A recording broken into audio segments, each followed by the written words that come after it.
जम्मू कश्मीर का हीरानगर एक बार फिर से दहलाया है और इस मामले में मेरे साथ बातचीत करने के लिए जम्मू कश्मीर प्रदेश कांग्रेस कमेटी के अध्यक्ष तारिक हामिद कारा मौजूद हैं। सर, किस तरीके से देखते हैं एक बार फिर से जम्मू संभाग के ऊपर इस तरीके के बादल मंडराए हुए हैं, जम्मू कश्मीर में खासकर जम्मू संभाग के लोग डरे हुए हैं। किस नज़र से देखते हैं इस सिचुएशन को, क्या सोचते हैं?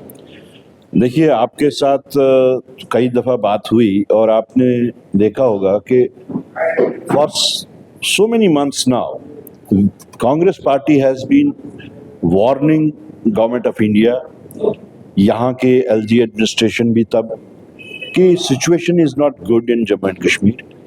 ये जो आप नैरेटिव सेल करने की कोशिश कर रहे हैं पूरे मुल्क में कि बीजेपी ने कोई बहुत बड़ा काम किया है, बीजेपी ने ये आर्टिकल 370 के एब्रोगेशन के बाद में जो क्लेम थी कि सब कुछ ठीक ठाक है, कोई मिलिटेंसी नहीं है, कहीं पे कोई बदअमनी का माहौल नहीं है, हम तब भी वार्न करते थे, देखिए इस तरीके की बातें मत करिए।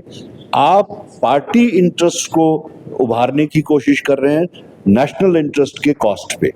और आज की जो सिचुएशन है जम्मू में, कोई ऐसा जिला नहीं है जहां पे मिलिटेंसी फिर से रिवाइव नहीं हुई, मिलिटेंट्स एट विल स्ट्राइक नहीं कर रहे, और हर ऐसी एक्टिविटी के बाद आप फिर से क्लेम कर देते हैं that Jammu and Kashmir is militancy free.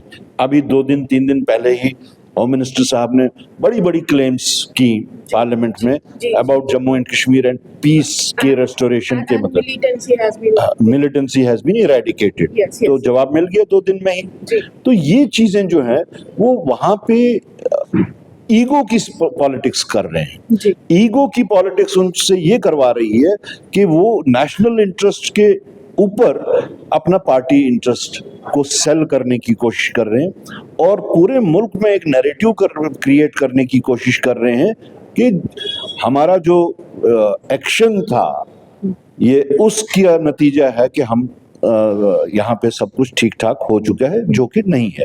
तो हम फिर से गवर्नमेंट ऑफ इंडिया से, खासतौर से बीजेपी की जो टॉप लीडरशिप है, उनसे रिक्वेस्ट करेंगे कि kindly in the interest of country, kindly stop this selling of the narrative जो कि बीजेपी को सेल करने की कोशिश कर रही है, न कि नेशनल इंटरेस्ट को सेफगार्ड करने की। सर, अगर इस सिचुएशन की बात की जाए तो सबसे पहले एक सिविलियन ने ही इस मामले की जानकारी दी कि कुछ आतंकवादी छुपे हुए हैं। क्या लगता है आपको और क्या सोचते हैं कि एक सिविलियन को पता चला है, अगर सिविलियन को पता नहीं चलता तो? यही बात तो हम पहले भी बताई, हमने बार बार बताई, और कल ये फिर से एक बार साबित हो रहा है कि कहीं ना कहीं पे जो इंटेल ग्रिड है, इंटेलिजेंस ग्रिड जिसको कहते हैं, उसमें कहीं ना कहीं पे कोई चूक हो रही है, उस चीज के ऊपर ध्यान नहीं दिया जा रहा है। पहले भी ऐसी एक्टिविटी हुई थी और हमने बहुत ही सिंसियरली इस बात को उछाला था, उभारा था कि आपका इंटेल ग्रिड में कहीं ना कहीं कोई कमी आ रही है, जिसकी वजह से आप लोगों को पता भी नहीं लगता। अब कल देख लीजिए, इट वाज द सिविलियंस जिन्होंने नोटिफाई किया सिक्योरिटी ग्रिड को कि यहाँ पे ये एक्टिविटी हो रही है। तो क्या है फिर इंटेल, क्या है उनका ग्रिड? तो हम तो ये कह रहे हैं कि इसीलिए हम बार बार उनसे कह रहे हैं, आप इसको नैरेटिव बिल्डिंग के वास्ते यूज मत कीजिए जम्मू कश्मीर को। आप नेशनल इंटरेस्ट में इस चीज को सीरियसली लीजिए और इसको पॉजिटिवली उसी तरीके से हैंडल कीजिए, सारे स्टेक होल्डर्स को ऑन बोर्ड लीजिए, ताकि जो जम्मू कश्मीर का ही मामला नहीं है, ये पूरे मुल्क का मामला है।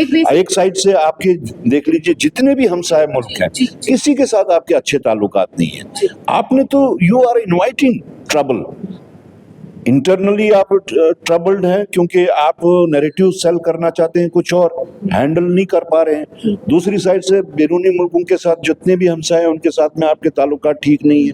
छोटे से छोटा मुल्क भी आपको अब आंखें दिखाता है।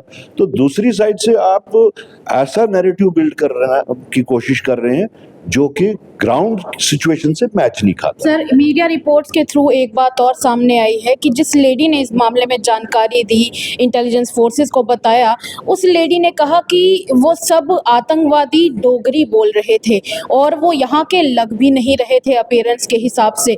क्या लगता है कितना बड़ा कंसर्न है ये? अनफॉर्चुनेटली गवर्नमेंट ऑफ इंडिया में जो लोग हैंडल कर रहे हैं या जो इंटेल ग्रिड को हैंडल कर रहे हैं, वो समझते हैं कि विजडम सिर्फ उनके पास है, which is never reality. Wisdom आपका गांव के जो छोटे से छोटा बाशिंदा भी हो, विजडम उसकी भी है। इसीलिए हम कहते हैं कि आप सारे स्टेक होल्डर्स के साथ बात कीजिए, may be you get something concrete, एक रोड मैप जिसके ऊपर आप बना सकते हैं। It has to be a collective wisdom. आप ये जो हाई हैंडेडनेस का आपका जो एटीट्यूड है, दैट वी नो एवरीथिंग, जब उसके प्रूफ की जरूरत होती है या वो ऑन ग्राउंड वो साबित होता है या नहीं होता, उस वक्त आपका फेलियर सामने आ जाता है। अब आप सिर्फ और सिर्फ पार्टी के एजेंडा को सेल करने की कोशिश कर रहे हैं, रादर ये कहें कि आप ईगो के तहत काम कर रहे हैं। अपना ईगो जो आपका है उसको सेटिस्फाई कर रहे हैं, दुनिया को ये दिखाने के वास्ते, मुल्क को ये दिखाने के वास्ते कि जो हमने किया ये उसकी वजह से हम कामयाब हो गए। दिल्ली और दिल की जो दूरी है उसको हमने ख़त्म किया। ये दूरियां जो हैं ये बढ़ाने की तरफ जा रही हैं, ये दूरियां घटने की तरफ नहीं जा रही।